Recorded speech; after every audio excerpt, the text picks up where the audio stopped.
Cool. Yeah. So thanks, Josh, and good afternoon. Good to be on the other side of lunch. So I'm not racing the clock here in people's stomachs. My name is John Orlando. I'm the CEO and co-founder at Epiq Solutions. We're going to be giving a double lightning talk today. So about 10 minutes talking about something that's probably a little bit more boring to some of you than the software talks that have been before. This is going to be more related to hardware, sort of where the rubber meets the road in terms of taking the waveform processing that people like to build and actually get it deployed on hardware that can do things. So my colleague and co-founder Aaron Mattson gave a talk yesterday and had the same slide here, just kind of accompany it at a glance. So I'm not going to bore you with the details here. I'll accentuate the same we're hiring pitch if you like build cool radio things, hardware, software, FPGA, and get them into the real world, solving real hard problems. Come and find us and talk to us at our booth. So we have a portfolio of software-defined radios that are traditionally very optimized for super small, low size, weight, and power. Mini PCI Express cards right on up the range here. But what you'll notice if you start looking a little bit more closely at these is that they all top out at 6 gigahertz. And the whole portfolio that we've got and a lot of the other vendors that are on the market, if you kind of look across even past Epiq, you'll see that typically 6 gigahertz is about where most people sort of stop. So why is that, right? A lot of the waveforms that are out there today, commercial waveforms that are out there today driving interest, generally fall below 6 gigahertz, right? This isn't rocket science. That's why people are more focused on that space than above 6 gigahertz, right? AM, FM radio, push-to-talk, public safety, cellular, Wi-Fi, Bluetooth, all of those have kind of dominated the wireless landscape below 6 gigahertz. And the RFIC vendors and a lot of the RFIC part makers kind of follow the money. You look at the lineup along the bottom there of different RFICs that are common between analog devices and Line Micro and Xilinx's RF SOC. They all generally kind of stick to this universe of 6 gigahertz and below operation.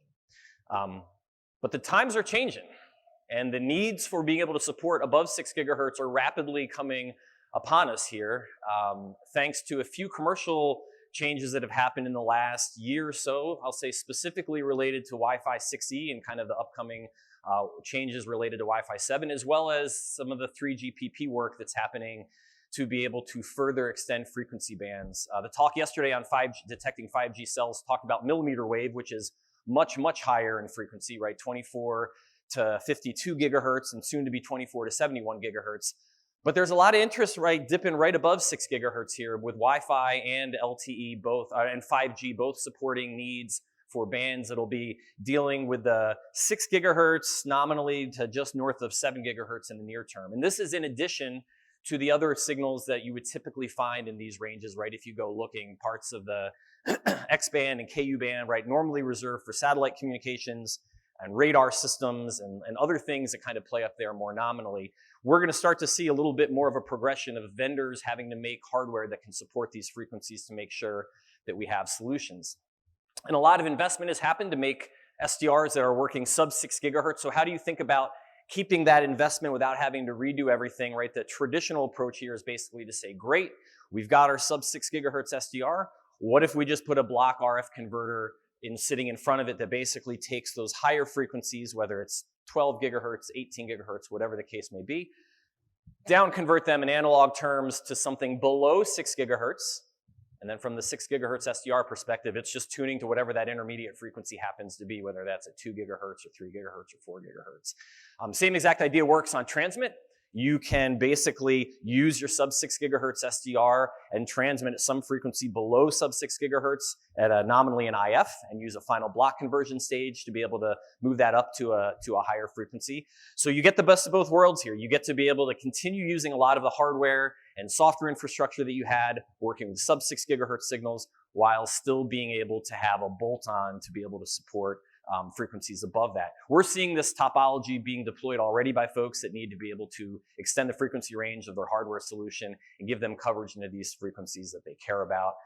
We as a company are supporting that on a couple different fronts. If you've been over by our booth, we have a new design that we're working on for this exact topology that basically gives us coverage between 6 and 18 gigahertz to be able to kind of provide that block up down conversion solution with an upcoming 3U VPX card in our Sidekick family called Sidekick VPX 410. So we're giving a sneak peek here. We'll be doing a more formal announcement a little bit later next quarter. But this is a 4-channel receive, 1-channel transmit 6 to 18 gig RF tuner card that supports up to 1 gigahertz of bandwidth per channel.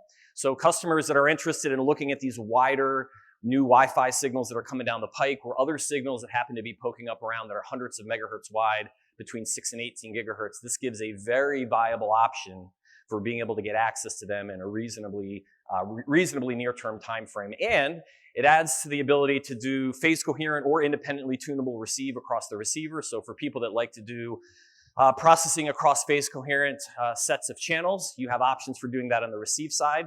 The current configuration that we're going to be delivering is 4 receive channels, 1 transmit channel that support these frequency ranges.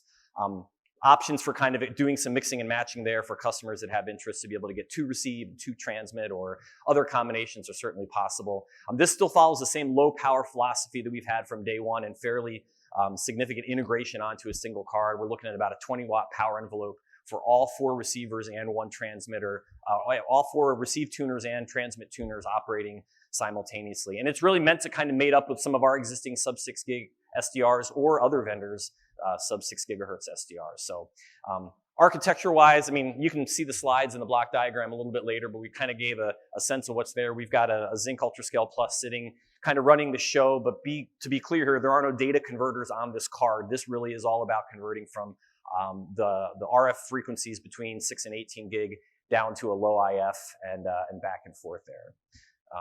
A natural question that usually comes after this too is, well, what do you do to go above 18 gigahertz? If you notice the block diagram that we had previously, or in the picture, there's sort of this module concept that slaps into the main carrier. That module in its current form supports the 6 to 18 gig conversion, extending that to get up to millimeter wave so that we have accessible, usable, smallish form factor hardware that'll cover up to 24 to 40 gig, or 24 to 52, or 24 to 70, wherever the 3GPP folks land with their extensions to the millimeter wave cellular.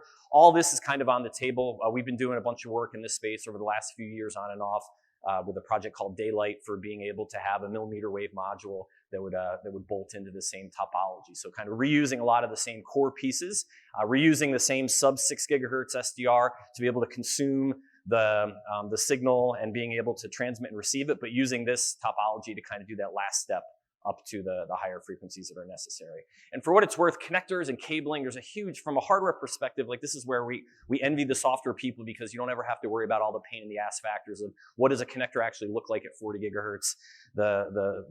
I think the hint there is that it's a different universe entirely than what a lot of the sub 6 gigahertz people are used to thinking about, but it's a necessary evil to be able to support it and figure it out. So kind of takeaway here is, if you're interested in pushing some of these boundaries and looking at higher frequencies and doing some interesting work around not just the signal side there, but also the hardware that's going to enable it, and it's going to get out into the wild and be able to support some of these use cases, come talk to us.